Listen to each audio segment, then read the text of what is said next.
Hi everyone, this is Mrs. J, and I'm doing a read aloud of Blood on the River, Jamestown 1607 by Elisa Carbone. We're on chapter 5. If you're following along in the book, we're on page 26. We anchored at Dominico, a very fair island, inhabited by many savage Indians. They are continually in wars and will eat their enemies when they kill them, or any stranger if they take them. Master George Percy, Observations. Every sound wakes me. I crane my neck. Is this the night someone will murder Captain Smith? But each time it is only one of the men groaning in his sleep, or one of the retching of the poor souls who has not yet overcome the seasickness. And so Captain Smith is still alive. We anchor at one of the Canary Islands, Gran Canaria. I steal a chance to go on deck and have my first sight of land in many weeks. Huge gray mountains, steep and rocky, rise up into the clouds. A few of the sailors go ashore in the longboats and fill our barrels with fresh water, and then we are on our way, riding the trade winds west toward the West Indies into the Caribbean. Captain Smith is still in chains, though they have freed his wrists and only his ankles remain shackled. When I bring him his morning wash water, he is writing. I glance at the page, then I quickly look away. I don't want to be caught being nosy. He washes his face, takes off his shirt, washes under his arms. I hand him a cloth to dry with. When he is dressed again, he looks at me hard. Reverend Hunt said you can read, he says. It's a cross between a question and a statement. I nod my answer. He tells me your mother taught you, but your mother was a commoner, a peasant, correct? Yes, sir. Can you tell me how it is that she learned to read? He asks. She was taught by a friend, sir. It was the son of our gentleman landlord. I don't tell him that he also gave her the silver locket when she turned 13, or how when their friendship was discovered, he was sent away to France. I see, he said, and he went back to his writing. I wonder how Captain Smith can be so peaceful while he is locked up like this. Since the moment when he nearly punched Master Wingfield, the moment when he reined in his anger, Captain Smith has been calm.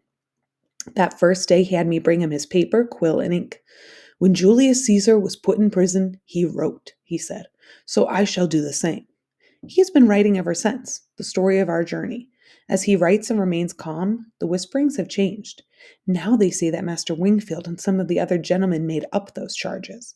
They say those gentlemen hate Captain Smith because he is a commoner who has no special respect for nobles. They say you can't hang a man just because he doesn't respect you. In a strange way, even though he is still a prisoner, Captain Smith seems to be winning the battle. James and Richard come down the ladder, talking the whole way. Richard is carrying the oatmeal pot for our mess, and James has a slop bucket that he just emptied. Captain Smith doesn't need me anymore, so I hurry toward the steaming pot of oatmeal. I have to eat fast just to get enough. We servants are always served last, and when the food is running out, Master Wingfield's servants, Henry and Abram, are big, greedy men who empty our mess pot in 2 gulps if we boys don't get a head start. So I grab my spoon and dig in. Yes, that's what he said, Richard is saying. They don't wear any clothes at all. They just paint themselves with different colors instead.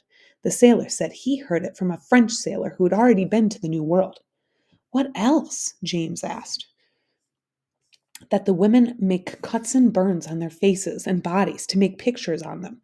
Then they put colored dyes in the cuts and burns. They think it makes them look beautiful.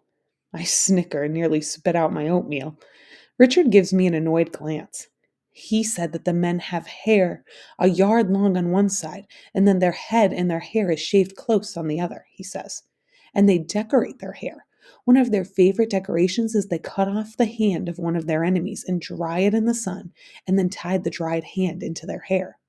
Henry and Abram join us. Henry is broad and fleshy and always enjoys an opportunity to smack one of us boys. Abram has hair the color of carrots, and one eye that wanders everywhere except where he is looking. When they sit down, James and Richard are silent for a while as they shovel oatmeal into their mouths. There is a plate with 5 chunks of moldy cheese on it. I go to grab the largest chunk, but Henry slaps my hand away and takes it for himself. I want to slap him back, but he's 3 times my size and could easily throw me against the wall with one swipe of his arm. I grab a smaller piece of cheese and stuff it into my mouth, green mold and all. They also say that there will be Carib Indians on the islands in the West Indies, Richard continues.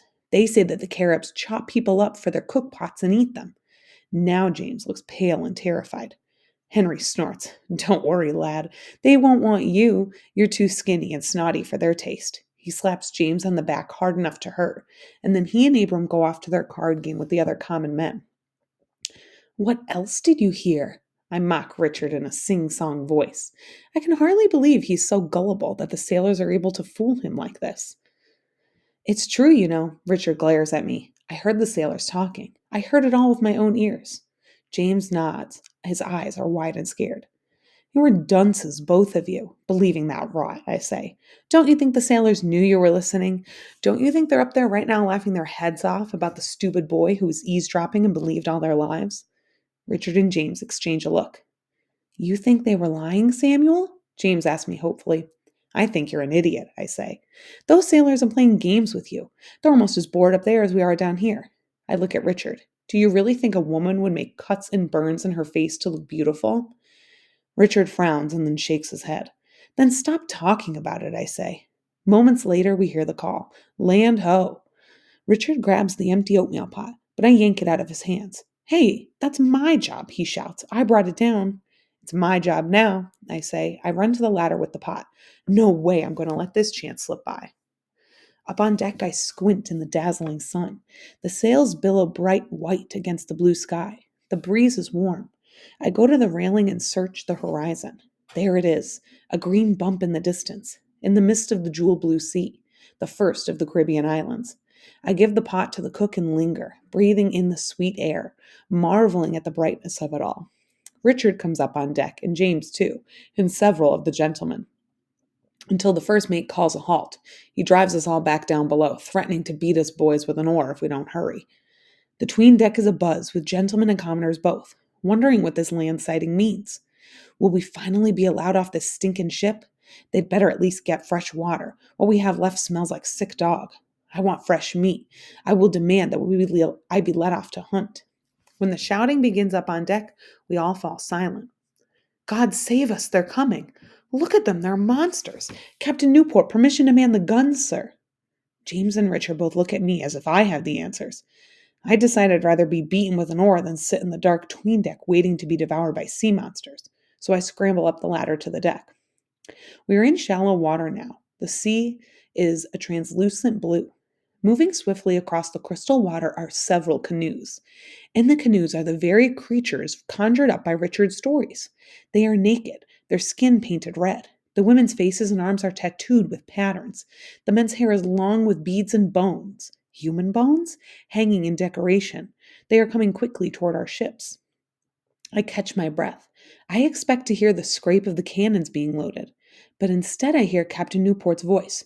We are not Spanish barbarians. We will not slaughter these people unless they attack first. Get Smith, now. Two sailors swing down to the 'tween deck, and there's a clanking of chains as they unlock Captain Smith's irons. Captain Smith emerges from the 'tween deck. He stands on the deck watching the approaching canoes. His back is straight. His chest is puffed out. He does not look afraid, only determined. A tall man stands up in one of the canoes. He is naked except for a ring of bones around his neck. He raises his hand. Captain Smith does the same. Captain Smith begins speaking strange words and using hand motions to communicate. I easily understand the hand motions. We come in peace, hand over heart. We desire trade. He dangles several strings of sparkling beads. We need food. He rubs his stomach. The man in the canoe stoops and picks up something that looks like a very large pine cone with spiky green shoots coming out of the one end. He pretends to take a bite of it. I breathe a sigh of relief. He has understood. All afternoon, the natives come back and forth to our ships in their canoes, bringing sweet-smelling fruits and other foods from their island, which sits green and lush nearby. The large pine cone with spiky leaves turns out to be called a pineapple, and it tastes like food for a king. The cook names the other things that they bring: mangoes, papayas, plantains, potatoes, tobacco. In return, we give them knives, hatchets, beads, and copper, and they are happy. I have seen that Captain Smith's ankles are raw from the rubbing of irons. That evening I asked the cook for some tallow and to bring it to him. Are you a free man, sir? I ask. I seem to be for now, he says. He grimaces as he rubs in the tallow. The sores in his ankles are cracked and oozing. Quietly I asked, how did you know the language of those natives? He smiles. Every man speaks the language of greeting, of trade, of hunger. I spoke with my hands.